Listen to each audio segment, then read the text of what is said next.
ہمارا حج مکمل نہیں ہو سکتا. اگر یہ چیزیں نہیں پائی جائیں گی حج نہیں ہوگا. قربانی نہیں کریں گے تو آپ پر دم لازم ہوگا. حلق نہیں کروائیں گے تو آپ پر دم لازم ہوگا. چیزیں واجب ہیں, وہ کرنا ضروری ہے, مگر ہاں کرنے پر ایسا نہیں کہ آپ کا حج نہیں ہوگا. آپ کا حج ہو جائے گا مگر آپ کو دم لینا پڑے گا. مگر احرام کا باندھنا, مقام عرفات میں ٹھہرنا یہ آپ پر فرض ہے, اس کے بغیر آپ کا حج نہیں ہوگا. یہ تو ظاہری معنی ہے, ظاہری صورتحال ہے. آپ دیکھیں کہ احرام کے ذریعے اللہ نے ان کو پیغام کیا دیا ہے. احرام کیا ہے؟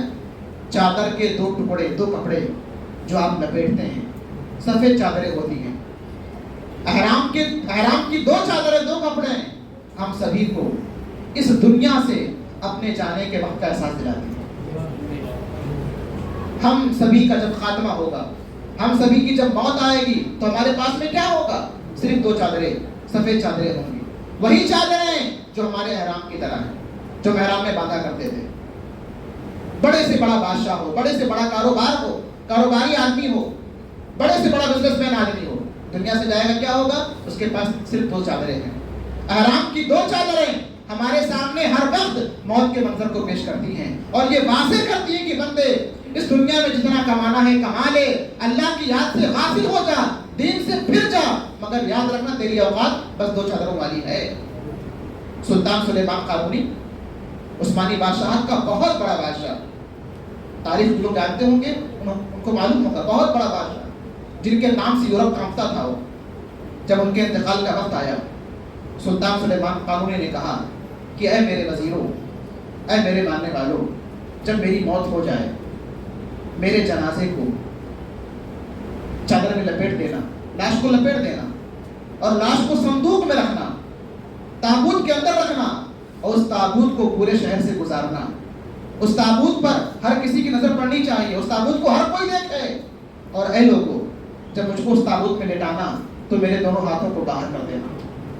میرا پورا وجود تابوت کے اندر ہو مگر میرے دونوں ہاتھ تابوت کے باہر ہونے چاہیے, تاکہ دنیا والوں کو اس بات کا احساس ہو جائے کہ جس سلیمان قانونی کے نام سے دنیا کانپتی تھی, جس کے پاس دنیا بھر کے خزانے موجود تھے, جب دنیا سے گیا ہے تو اس کے ہاتھوں میں کچھ نہیں تھا, اس کے دونوں ہاتھ خالی تھے. یہ احرام کی چادریں ہمیں ہمارے مرنے کا احساس دلاتی ہیں. یہ بتاتی ہیں کہ اے لوگوں, جو بھی کرنا ہے کرو مگر اللہ سے غافل مت ہونا, حلال طریقے اختیار کرنا, اللہ کے ذکر سے دور مت ہونا. مقام عرفات, عرفات پہ ٹھہرنا, وہاں پر ٹھہرے بغیر ہمارا حج مکمل نہیں ہو سکتا, حج کامل نہیں ہو سکتا. عرفات کا منظر ہمارے سامنے اس بات کو واضح کرتا ہے, ہمیں یہ احساس دلاتا ہے کہ اللہ کی مرضی یہ ہے کہ امت مسلمہ متحد نظر آئے, امت مسلمہ ایک ہو جائے. مقام عرفات کا اجتماعی منظر مسلمانوں کے اجتماع کو پیش کرتا ہے. یہ واضح کرتا ہے کہ اللہ کی بارگاہ میں ضروری کیا ہے کہ اس کے سارے بندے ایک ہو جائیں, اس کے ماننے والے ایک ہو جائیں, امت کے اندر افتراق نہ ہو, امت کے اندر انتشار نہ ہو. یہاں پر حال کیا ہے؟ حاجی صاحب آئے ہوئے ہیں, بہن کا ہاتھ مار کے کھائے ہوئے ہیں, 4 ہاتھ ہو چکا ہے, 5 ہاتھ ہو چکا ہے, تحقیق کرو, معلوم پڑا کہ بھائی کا ہاتھ مار کے کھائے ہوئے ہیں, بہن کا ہاتھ کھائے ہوئے ہیں. سال میں کئی بار عمرے ہو رہے ہیں مگر قرضدار پریشان ہیں, پیسے ان کو واپس نہیں مل پا رہے ہیں. صورتحال ہماری یہ ہو چکی ہے.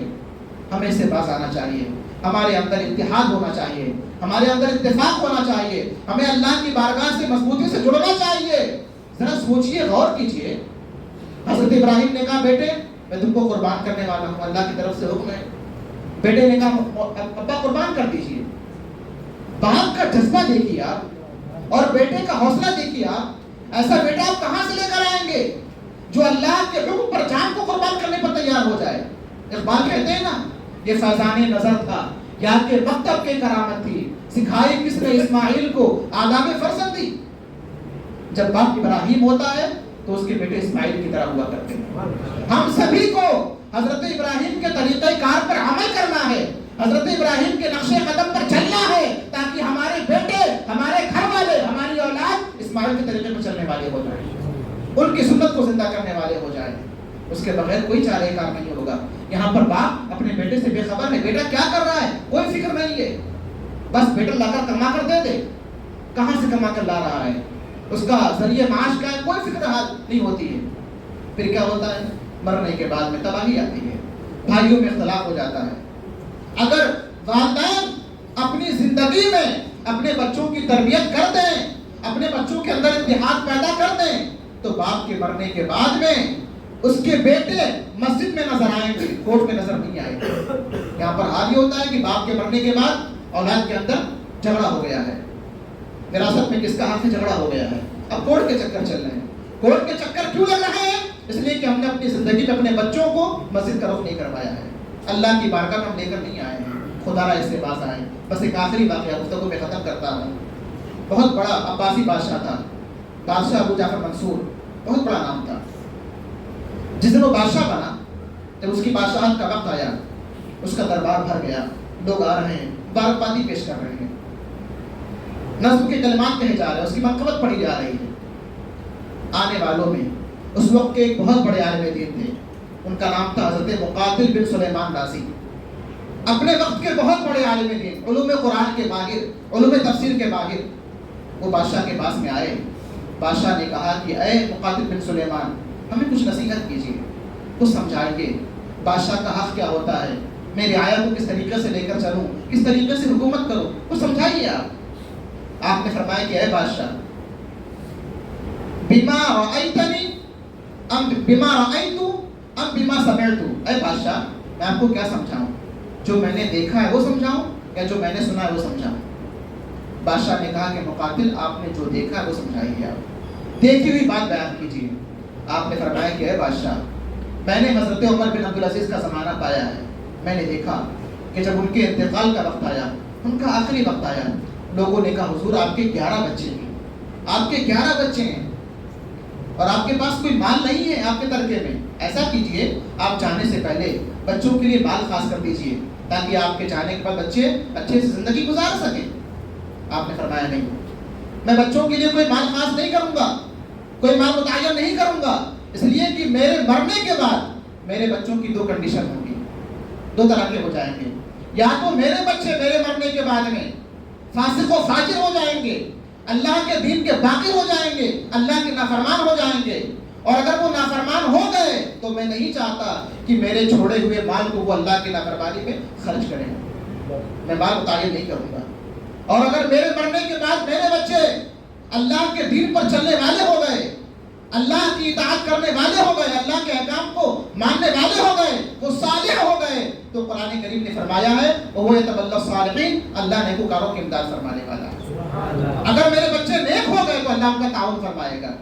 آگے فرماتے ہیں بادشاہ، میں نے اپنی ماتھے کی نگاہوں سے دیکھا ہے کہ جب ان کا انتقال ہوا، جب حضرت عمر بن عبدالعزیز کا انتقال ہوا تو ان کے ترکے میں، ان کی جائیداد میں کل 18 دینار تھے، 18 دینار تھے۔ 5 دینار کے ذریعے ان کے لیے قبر کی جگہ خریدی گئی، دفن کی جگہ خریدی گئی، اور 4 دینار ان کے کفن پر خرچ کیا گیا، کپڑے منگوائے گئے کفن کے 4 دینار کے ذریعے، بچے 9 دینار، 9 دینار 11 بچوں میں تقسیم کیے گئے ہوں گے، یعنی ایک بچے کے حصے میں مکمل دینار بھی نہیں آیا۔ آگے فرماتے کہ اے بادشاہ، میں نے یہ بھی دیکھا ہے کہ وہیں پر ہشام بن عبد الملک بادشاہ تھا، جب اس کا انتقال ہوا تو اس کے بھی 11 بچے تھے، اس کے انتقال کے بعد میں ہر بچے کے حصے میں لاکھوں کی جائیداد آئی، ہر بچہ لاکھوں حصوں کا جائیداد کا مالک بن گیا۔ مگر اے بادشاہ، میں نے اپنے ماتھے کی نگاہوں سے دیکھا ہے، ایک دن ایسا بھی آیا، میں نے دیکھا کہ بغداد کے بازار میں حضرت عمر بن عبدالعزیز کے 11 بچے اللہ کی راہ میں 80 گھوڑے خیرات کر رہے تھے۔ سبحان اللہ۔ باپ کے انتقال کے بعد جن کے پاس 1 درہم بھی نہیں تھا، 1 دینار بھی نہیں تھا، ایک زمانہ ایسا آیا کہ وہ اللہ کی راہ میں 80 گھوڑے خیرات کر رہے ہیں۔ آگے فرماتے کہ اے بادشاہ، میں نے اپنے ان آنکھوں سے دیکھا ہے کہ بغداد کے بازار میں ہشام کے بچے جن کے پاس لاکھوں کی جائیداد تھی، وہ بغداد کے بازار میں بھیک مانگ رہے تھے، لوگوں سے سوال کر رہے تھے۔ کیوں ایسا ہوا؟ اس لیے کہ حضرت عمر بن عبدالعزیز کی تعلیم، تربیت کا اثر تھا کہ ان کے بچے ان کے انتقال کے بعد اللہ سے جڑنے لگے، وہ اللہ کے دین پر عمل کرنے لگے، وہ اللہ کے باقی نہیں ہوئے۔ مگر ہشام کی تربیت کی کمی تھی، اس کی پرورش کی کمی تھی کہ اس کے مرنے کے بعد اس کے بچے فاسق و فاجر ہو گئے۔ اپنے بچوں کو نیک بنائیے، حلال کمائیے، حلال کمائی اپنے بچوں پر خرچ کیجیے، اپنے بچوں کا محاسبہ کیجیے، اپنے بچوں کو نصیحت کیجیے، اپنے بچوں کی تربیت کیجیے۔ یاد رکھیے، آپ کے بچوں کی تربیت ہوگی، آپ کے بچوں کو نصیحتیں کریں گے، اگر آپ نہیں کریں گے تو بازار کے لوگ کریں گے۔ اگر آپ کے بچے کی تربیت آپ کے گھر میں نہیں ہوگی تو بازار میں اس کی تربیت ہوگی۔ اور سوچ لیجیے بازار کی تربیت کا عالم کیا ہوا کرتا ہے۔ اپنے بچے کو آپ پہلے خود بنیے حضرت ابراہیم کے غلام بنیے تاکہ آپ کا بچہ اسماعیل کا غلام بن جائے. اللہ رب العزت کی بارگاہ میں دعا ہے کہ ہمیں صحیح معنوں میں حضرت ابراہیم کے پورے واقعے کو سمجھنے کی توفیق عطا فرمائے. ہم سبھی کو حقیقی معنوں میں حضرت ابراہیم کا غلام بننے کی توفیق عطا فرمائے. حضرت اسماعیل کے طریقہ کار پر چلنے کی توفیق عطا فرمائے. استغفر اللہ ربی من کل ذنب واتوب الیہ. السلام علیکم ورحمۃ اللہ تعالی وبرکاتہ.